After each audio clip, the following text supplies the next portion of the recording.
if you live anywhere in British Columbia, well, you know the phrase, the big one. It's that massive kind of existential threat hanging over us, right? Hello and welcome to Canada Goes Solar. This is the podcast for homeowners and businesses looking to make sense of solar energy. The big megathrust earthquake everyone anticipates along the Cascadia Subduction Zone. It's 1,000 kilometers long. It really is. The critical question isn't just if it happens, but, will your home, your family's ability to cope, will that survive the aftermath? Exactly. Because of that reality, we're seeing this huge shift in how people are looking at things like renewable energy. Yeah, a lot of people are asking us, if I spend tens of thousands on solar panels, is that actually buying me security? Yeah. Or are those things just going to shatter in the first 5 minutes of shaking and leave me worse off? That is precisely our mission for this deep dive. We've pulled together sources looking at the geology, the vulnerability here in BC, and also the engineering realities of modern infrastructure. Right. We want to figure out what makes a solar energy system genuinely resilient in a major catastrophe. Is it a smart investment or just, a futile gesture? So let's define the threat first, based on what the sources are telling us. Okay, so the Cascadia Subduction Zone, that's where the Juan de Fuca plate is basically jammed. It's stuck underneath the North American plate right now. And that pressure is just building up. It's building. Yeah. And Natural Resources Canada, they put the probability of a catastrophic event, we're talking magnitude 9.0 or even greater, something like 10 to 15% in the next 50 years. Wow, 10 to 15%? That's not trivial odds over 50 years. Not at all. This isn't science fiction anymore. It's just pent-up stress waiting to release. And here's where it gets really quite terrifying when you dig into the details. We're not talking about just a quick rumble, are we? No. A magnitude 9.0 event means intense, violent ground shaking that could last for 3, even 5 full minutes. 3 to 5 minutes. That duration is just hard to comprehend. It really is. And that duration is critical because it brings in other destructive elements like liquefaction. Ah, right. Where the solid ground basically starts acting like a heavy liquid. Exactly. Sloshing around. Which leads us straight into the core vulnerability for most people. The grid collapse. The sources are really clear on this. The complexity of our power grid is its Achilles heel in a major earthquake. So it's not just the wires snapping. No, it's much bigger than that. Think about those massive transmission towers carrying high voltage power across mountain passes. Super vulnerable to landslides, ground failure. Okay. Then you have the substations. They're packed with these incredibly heavy transformers, delicate ceramic insulators. Stuff just not designed to handle minutes of violent rolling motion. Right. They're built for stability, not for an earthquake. Precisely. And then, the most obvious weak point, the one you see everywhere, utility poles. The ones carrying power lines down your street. They will fall. Lots of them. And this is the point that really forces you to think about self-sufficiency. The duration of the outage. Yes, this is... We're not talking hours, maybe not even just a few days, like a bad storm. Government sources are warning people. Be ready to be self-sufficient for at least 1 week. At least. But widespread outages. Realistically, we could be looking at weeks, maybe even months, in harder hit or more remote areas. Weeks or months without power. That changes everything. If you can't generate your own power, you're completely reliant on an emergency response that's going to be stretched incredibly thin. Absolutely. Which brings us to the next critical question. Can the solar panels themselves actually survive that kind of intense, long shaking? Yeah, because there's this common idea, right, that solar panels are basically just fragile sheets of glass waiting to break. It's a persistent myth, yeah. But what's fascinating when you look at the engineering sources is that modern panels are, they're engineered systems. Okay. They use durable tempered glass, strong aluminum frames. They're rigorously tested. They're designed to withstand things like 1-inch hail hitting at over 80 kilometers an hour. Extreme wind loads, too. Huh. So hail at 80K, but what about the shaking itself? The shaking itself, for the panel phase, usually isn't the primary threat. They're surprisingly tough in that regard. Yeah. So if the panel itself is pretty robust, where's the actual failure point in an earthquake? That's the crucial insight. The panel is strong, yeah, but it's only as strong as how it's mounted. The racking system, that's the weak point. Racking. If you have a cheap system, or maybe an installer who just, lags bolts into the thin plywood roof decking instead of hitting structure, that's where you'll see failure. The shaking will absolutely exploit that weakness. So a truly resilient system needs professional, code-compliant racking. It sounds like you need systems engineered specifically to attach directly to the structural parts of your house, the rafters or trusses. Exactly. It has to meet the specific seismic load requirements in the BC building code. The whole system needs to be designed to move with the house during the shaking, not fight against it or get ripped off. You know, the sources suggest if your panels do get ripped off in a magnitude 9.0, chances are your roof structure was probably failing anyway at that point. That's a fair assessment, yeah. Yeah. And we don't actually have to just theorize about this. We have real-world data from some of the biggest earthquakes in recent history. Right, like Japan. Exactly. Right. Look at the 2011 Ichoku earthquake. Magnitude 9.0 to 9.1. That's our closest comparison, really, to the potential Cascadia event. And what happened to the solar installations there?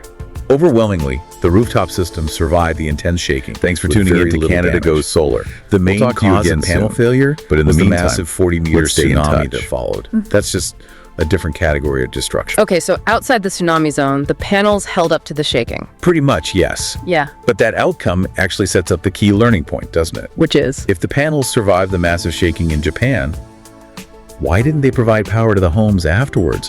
Why did those homes still go dark? That seems like the fundamental issue we need to unpack. Ah, interesting point. And we see panel survival confirmed elsewhere too, right? Christchurch. Yeah, the 2011 Christchurch quake in New Zealand, that was different, shallower, only M6.3, but it caused incredibly violent direct shaking right under the city. And the panels. Reports confirmed virtually no damage to the panels themselves. Yeah. So that really backs up the idea that quality racking holds up even against really severe direct shaking, not just the long rolling motion. Okay, so panels survive, racking holds up if done right. But then we get to the Puerto Rico case study. Hurricane Maria. Yes, Hurricane Maria in 2017. This one really shifts the conversation. It wasn't an earthquake, obviously, but it was a catastrophic Category 4, nearly 5 storm. It caused 100% grid failure across the entire island. 100% failure. And some of those outages lasted up to 11 months. 11 months. That's almost a year without grid power. That completely redefined self-sufficiency. It absolutely did. Yeah. And NREL, the U.S. National Renewable Energy Lab, they studied the aftermath. What they found was that solar plus storage systems, homes with panels and batteries, became these crucial islands of power. Islands of power. Yeah. Homes, community centers, they became vital hubs. People could power medical devices, keep medicines refrigerated, maintain communication lines when everything else was down. Wow. That event really solidified this idea. Solar plus storage isn't just nice to have, it's a critical survival tool in disaster-prone regions, like BC. Okay, that data is incredibly compelling, but it brings us back to that flaw you mentioned with the Japan earthquake.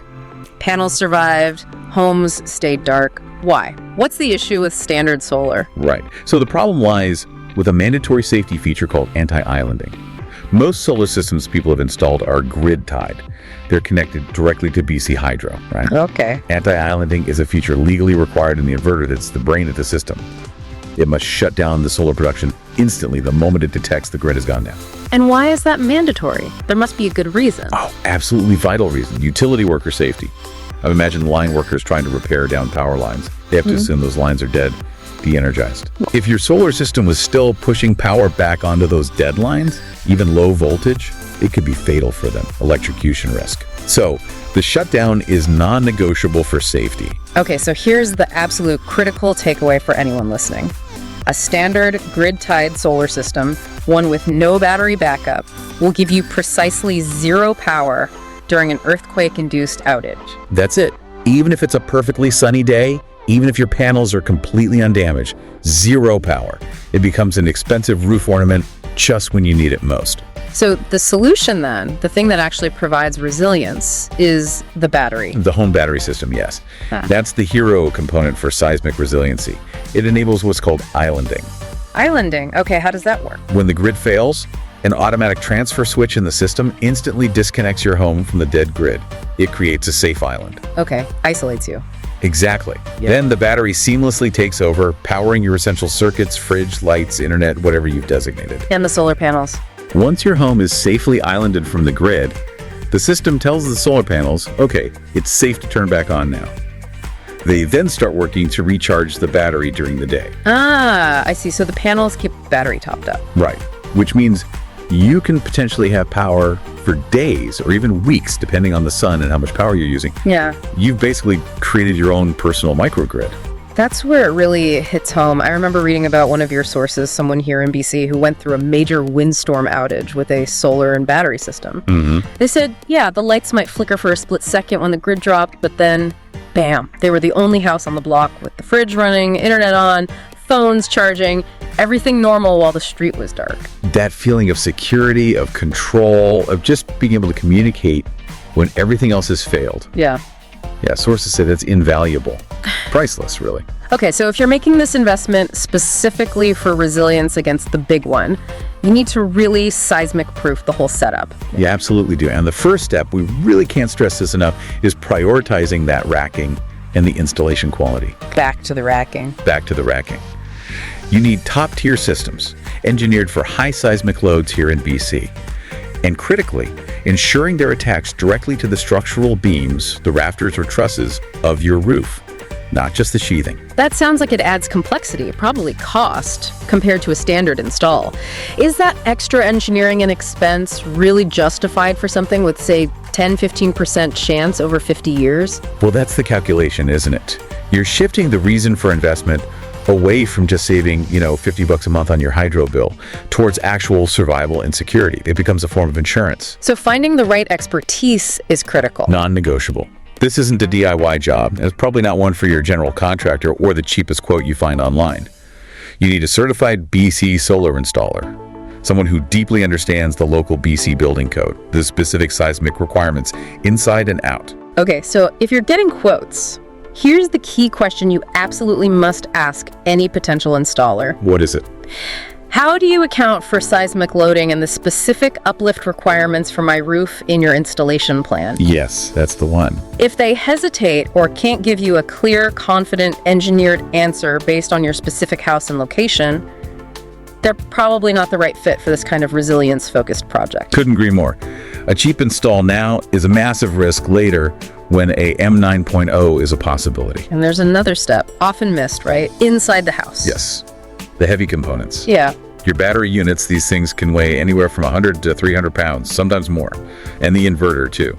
They need to be securely braced. Just mounting them on the wall isn't enough for earthquake shaking. Often not. Standard wall mounting might not handle the G-forces. You really want professional structural bracing bolted directly into the wall studs to stop these heavy units from tipping over, falling, and damaging themselves or causing other problems during that initial violent shaking. Makes sense. Got to secure the heavy stuff. Are there alternatives to rooftop? Well, sure, if you have the space. Ground mount systems built on proper concrete footings can be even more resilient, potentially. But let's be realistic. For most people in urban or suburban BC, a high-quality, structurally integrated rooftop system is going to be the most practical way forward. Okay. So let's try and bring this all together then. Will solar panels, save you from the full force of the Cascadia Subduction Zone earthquake? No. Let's be clear. They won't stop the ground from shaking. They won't stop a tsunami if you're in an inundation zone. But the sources are very clear on this. A properly installed solar plus storage system panels and battery, done right, is one of the single most powerful tools you can have for personal and family resiliency in the aftermath. It's a lifeline, essentially, for communication, keeping essential food or medicine cold, maybe powering a critical medical device, maintaining just a measure of normalcy when everything outside is chaos. Exactly. The core message really is, for anyone living in BC, the main motivation for going solar has fundamentally shifted. It's less about just the financial payback now. Right. And much more about security, resiliency. This kind of system isn't just paying for itself in saved electricity costs over time. It's acting like an insurance policy against the kind of complete, prolonged grid failure we might face. And that shift in thinking from savings to security leads us to our final kind of provocative thought for you to consider. Okay. If entire neighborhoods or even just clusters of homes equipped with solar plus storage become these local, decentralized islands of power during a massive long-term outage, how might that change things? How could that fundamental shift in energy distribution actually impact community emergency response planning after the big one? Right. Does having that decentralized power create a sort of organic bottom-up resilience for the whole region that the centralized grid simply can't offer in a disaster? Yeah, that's a really interesting question to think about. How does distributed power change community survival? Something definitely to mull over as you consider your own plans for future security. Thanks for tuning in to Canada Goes Solar. We'll talk to you again soon. But in the meantime, let's stay in touch. We really hope you enjoyed this episode of Canada Goes Solar.